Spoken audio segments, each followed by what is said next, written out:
지금 당장 왼쪽 양말을 벗어보십시오. 하루 종일 고무줄이 피부를 조이고 있던 정확한 자국을 살펴보십시오. 발목뼈에서 약 3인치 위쪽의 살을 엄지손가락으로 꾹 누르십시오. 그 상태로 15초 동안 유지하십시오. 이제 엄지손가락을 떼보십시오. 만약 다리에 창백하게 움푹 파인 자국이 생겨 원래대로 돌아오는데 30초 1분 혹은 5분까지 걸린다면 지금 하고 있는 모든 것을 멈춰야 합니다. 여러분이 보고 있는 것은 염분 문제가 아닙니다. 노화 문제도 아닙니다. 그리고 60세 이상의 거의 모든 사람들이 진료실에서 듣는 이야기와는 달리 70%의 경우 이는 심장 문제도 아닙니다. 여러분은 기계적인 배액 실패를 보고 있는 것입니다. 여러분의 조직은 자체적인 세포 노폐물에 조용히 익사하고 있습니다. 지금 이 순간에도 여러분의 하태부의 느슨한 결합 조직 기질 내에는 0.5리터, 어쩌면 1리터에 달하는 정체된 체액이 갇혀 있을 가능성이 높습니다. 오늘 밤 여러분이 침대에 평평하게 누울 때 이 갇힌 체액은 수면 구조를 망치고 신장 시스템에 부담을 주며 심혈관계의 마모를 가속화하는 생물학적 연쇄 반응을 일으킬 것입니다. 여러분은 아마도 이뇨제 즉 수분 배출 알약을 처방받을 것입니다. 발목은 여전히 심하게 부어있는 상태에서 하루 종일 화장실을 들락거리며 혈류의 수분을 고갈시키게 될 것입니다. 이 알약이 실패하는 이유는 잘못된 체액 구획을 치료하기 때문입니다. 이뇨제는 혈액에서 수분을 끌어냅니다. 하지만 여러분의 발목을 질식시키는 수분은 혈류에 있지 않습니다. 그것은 이미 빠져나갔습니다. 간질 공간에 갇혀 있는 것입니다. 여러분의 다리 내부에서 정확히 무엇이 잘못되고 있는지 분석하고 이 저류질을 비우기 위해 오늘 밤 잠자리에 들기 전 반드시 실행해야 하는 정확한 5분 기계적 프로토콜의 개요를 설명해 드리겠습니다. 여러분의 신체는 완전히 분리된 두 개의 배관 네트워크로 작동합니다. 여러분은 항상 첫 번째 네트워크인 심혈관계에 대해서만 듣습니다. 동맥은 산소가 풍부한 혈액을 밀어내고 정맥은 산소가 부족한 혈액을 다시 끌어옵니다. 이 시스템에는 이를 구동하는 거대하고 지치지 않는 엔진, 즉 심장이 있습니다. 심장은 하루에 10만 번 박동하며 전력 질주를 하든 잠을 자든 상관없이 파이프를 통해 체액을 밀어냅니다. 하지만 두 번째 네트워크가 있습니다. 바로 림프계입니다. 이것은 여러분의 세포 하수관입니다. 매일 약 2리터의 맑고 옅은 노란색 체액이 미세한 모세혈관에서 빠져나옵니다. 림프라고 불리는 이 체액은 세포를 씻어내며 죽은 박테리아 버려진 단백질 대사 찌꺼기를 수집합니다. 이 체액은 림프 모세혈관이라는 완전히 별개의 혈관망을 통해 다시 흡입되어 다리 위로 운반된 후 쇄골 근처에서 혈류로 다시 배출되어야 합니다. 아무도 경고하지 않는 치명적인 설계 결함이 여기에 있습니다. 림프 네트워크에는 심장이 없습니다. 모터도 없습니다. 전혀 없습니다. 이 체액이 중력을 거슬러 위로 이동하는 유일한 방법은 기계적인 압축뿐입니다. 림프관을 물리적으로 페달을 밟을 때만 켜지는 수직 컨베이어 벨트라고 생각하십시오. 종아리 근육이 수축할 때마다 발목을 구부릴 때마다 근복이 부풀어 올라 연약한 림프관을 쥐어짜고 미세한 일방향 판막을 통해 체액을 위로 밀어 올립니다. 움직임을 멈추면 벨트도 멈춥니다. 그게 전부입니다. 오늘 밤 7시에서 10시 사이에 무슨 일이 일어나는지 생각해 보십시오. 저녁 식사를 마칩니다. 가장 좋아하는 의자에 앉아 텔레비전을 봅니다. 연속 3시간 동안 종아리 근육은 완전히 휴면 상태에 들어갑니다. 자세가 똑바르기 때문에 중력이 최대의 힘으로 아래로 끌어당겨 다리 정맥 내부의 정수압을 증가시킵니다. 체액은 모세혈관에서 조직 공간으로 계속해서 스며 나옵니다. 하지만 근육이 의자에 의해 마비되어 있기 때문에 림프 컨베이어 벨트는 죽어 있습니다. 체액은 그저 고일 뿐입니다. 한 번에 한 티스푼씩 말입니다. 조직의 포화도가 상승합니다. 피부가 팽팽해지는 것을 느낍니다. 신발이 살을 파고들기 시작합니다. 10시가 되면 저류지가 가득 찹니다. 그런 다음 잠자리에 듭니다. 평평하게 눕습니다. 갑자기 중력에 가차없는 하향 당김이 사라집니다. 발목에 갇혀있던 엄청난 양의 수분이 마침내 자유로워져 서서히 중심 순환계로 다시 이동하기 시작합니다. 한밤중에 혈액량이 갑자기 급증합니다. 심장은 이 예상치 못한 홍수를 감지하고 신장에 긴급 신호를 보냅니다. 신장은 최대 과부하 상태로 전환되어 이 과잉 체액을 미친 듯이 소변으로 걸러냅니다. 2시간 후 여러분은 잠에서 깹니다. 어둠 속에서 비틀거리며 화장실로 향합니다. 그로부터 2시간 후 다시 잠에서 깹니다. 방광에 문제가 있다고 생각합니다. 그렇지 않습니다. 여러분은 새벽 2시에 신장을 홍수방수로처럼 다루게 만드는 림프 배액 문제를 겪고 있는 것입니다. 이제 우리는 림프 배아액을 적극적으로 파괴하는 3가지 보이지 않는 생화학적 힘을 분석해야 합니다. 첫 번째는 숨겨진 나트륨입니다. 식탁 위에 있는 소금통을 말하는 것이 아닙니다. 그것은 주의를 분산시키는 요소일 뿐입니다. 진정한 위협은 숙성된 치즈 보존 처리된 델리 육류, 시판용, 캔 육수에 화학적으로 융합된 은밀한 나트륨입니다. 나트륨은 세포막을 가로지르는 삼투압을 좌우합니다. 염장 처리가 심하게 된 고기 한 조각을 삼킬 때 여러분은 수분을 결합시키는 공격적인 용질을 순환기에 직접 주입하는 것입니다. 매우 특정한 혈청, 삼투압 농도를 유지하기 위해 필사적인 여러분의 신체는 그 염분 농도를 희석시키기 위해 혈관 공간에서 간질 조직으로 수분을 강제로 밀어냅니다. 이러한 물리적 현상은 가차 없습니다.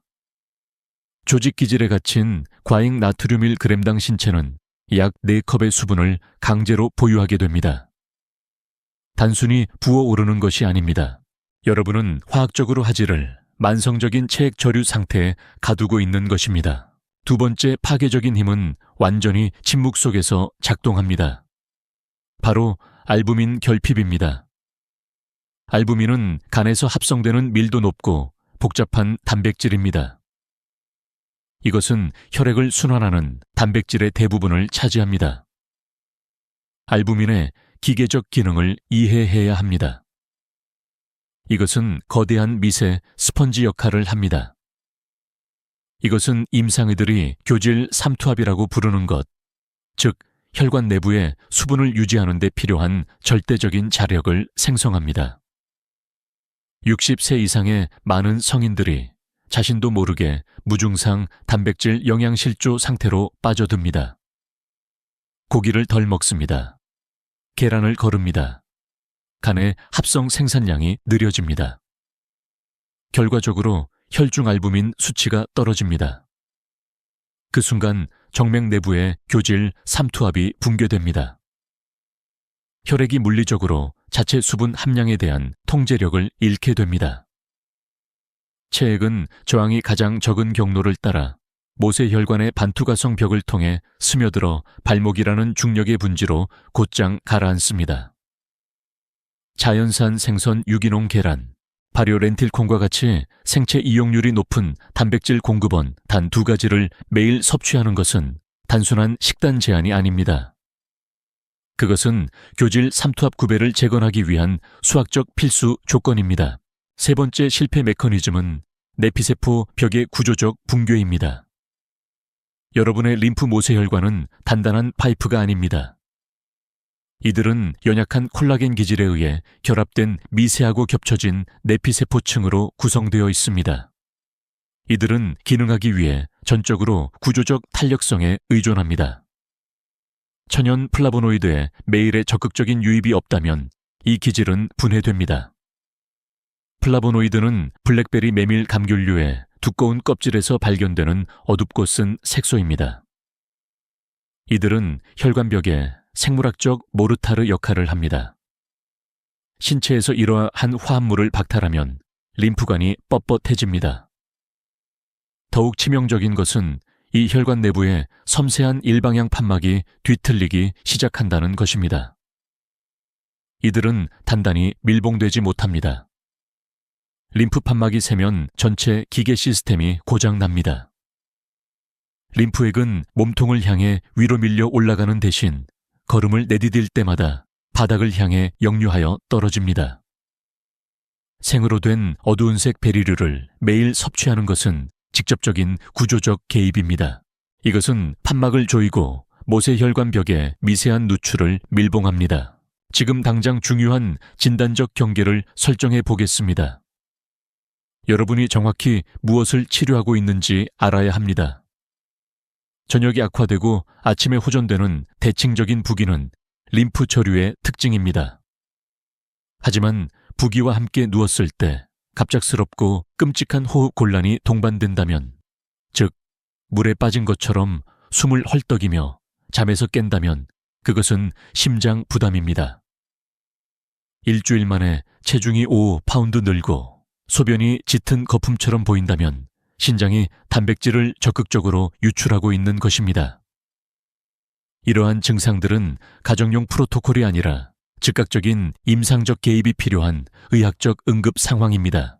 그러나 심장 심초음파 검사에서 정상적인 박출률이 나타나고 신장 검사 결과가 깨끗한데도 매일 저녁 발목이 붓는다면 여러분은 패턴, 즉 림프 패턴에 갇힌 것입니다. 발목뼈를 둘러싼 조직, 특히 발가락 바로 뒤에 느슨한 진피층이 영구적으로 포화 상태가 됩니다. 이러한 정체가 수년 동안 끊임없이 계속되면 발등의 피부는 섬유화 변화를 겪게 됩니다. 피부가 너무 두껍고 단단해져서 더 이상 엄지와 검지 사이로 꼬집어 텐트 모양으로 들어 올릴 수 없게 됩니다. 임상의들은 이를 양성 스테머 징후라고 부릅니다. 이것은 여러분의 림프계가 제 역할을 포기했다는 부인할 수 없는 물리적 증거입니다. 여러분의 조직은 더 이상 수분만 머금고 있는 것이 아닙니다.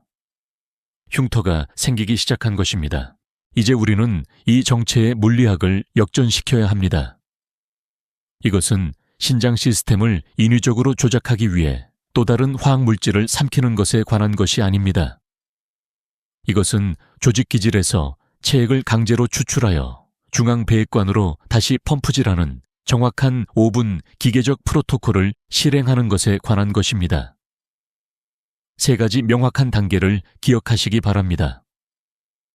모든 단일 매개 변수는 타협할 수 없습니다. 1단계. 흉관 활성화. 오늘 밤 잠자리에 들기 정확히 90분 전에 여러분은 중력을 조작할 것입니다. 바닥이나 매트리스에 완전히 평평하게 누우십시오. 엉덩이를 벽 쪽으로 바짝 붙이고 다리를 위로 곧게 뻗으십시오. 엄격하게 90도 각도를 만들어야 합니다. 발 뒤꿈치는 엉덩이보다 훨씬 높게 위치해야 하며 엉덩이는 심장보다 높게 위치해야 합니다.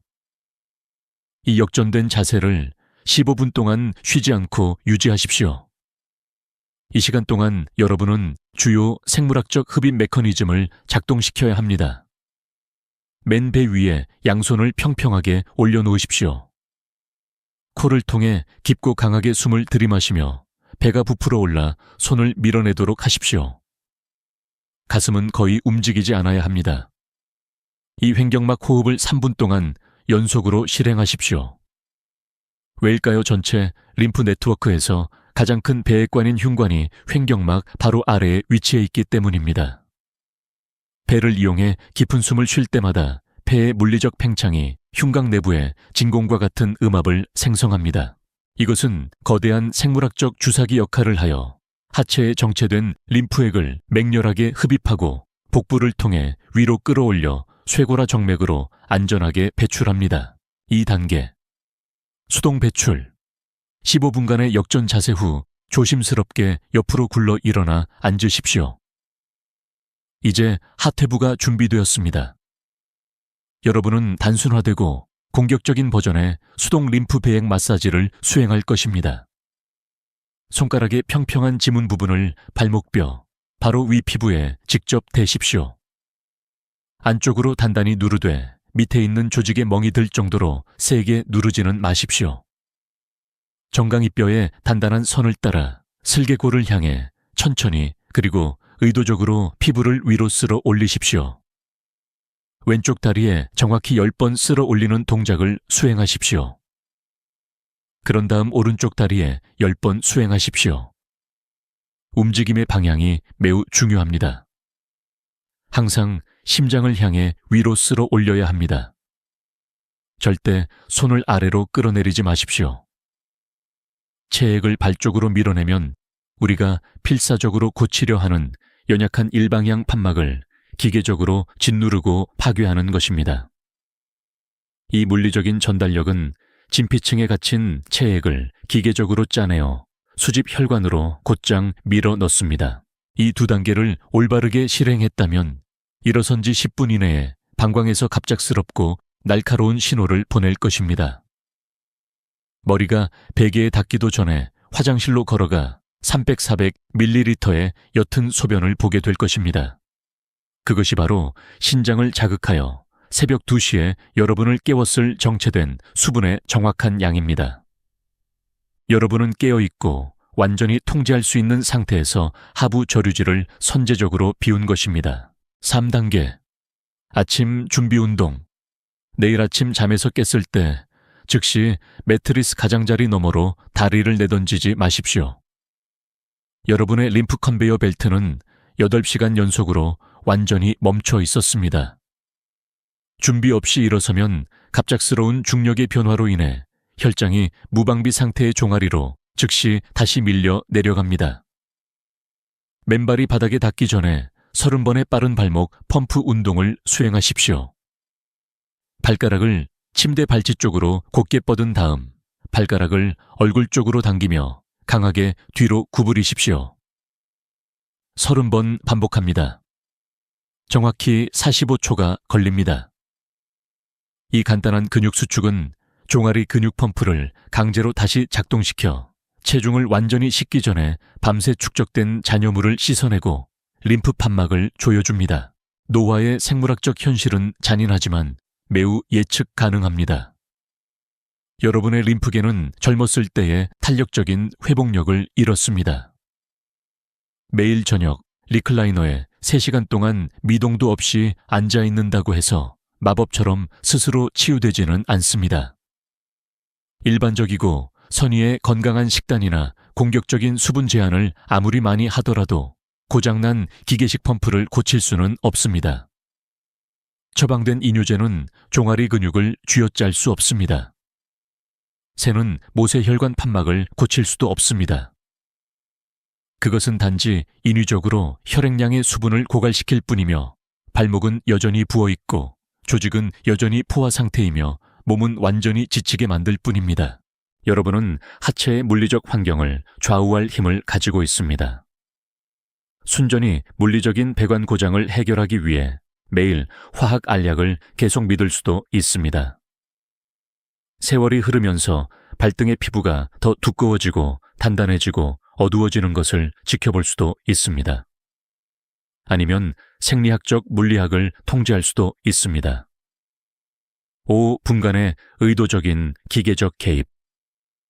그것이 전날 밤과 똑같은 모습의 발목으로 아침에 깨어나기 위한 절대적인 입장료입니다. 이 사례 파일을 닫기 전에 다음 임상 조사를 안내하기 위해 여러분의 구체적인 데이터가 필요합니다. 정확한 나이가 어떻게 되시며 지금 어느 도시에서 시청하고 계십니까? 아래 댓글에 이 2가지 인구 통계학적 정보를 남겨주십시오. 이 시청자들의 정확한 연령대 프로필에 따라 제가 다음 주에 분석할 세포 붕괴 메커니즘이 결정됩니다.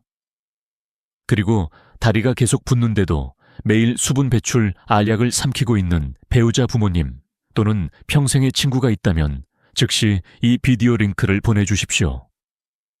그들은 잘못된 질병에 대해 치료받고 있습니다. 흰 가운을 입은 그 누구도 시간을 내어 제공하지 않았던 가혹하고 객관적인 설명을 그들에게 전해 주십시오.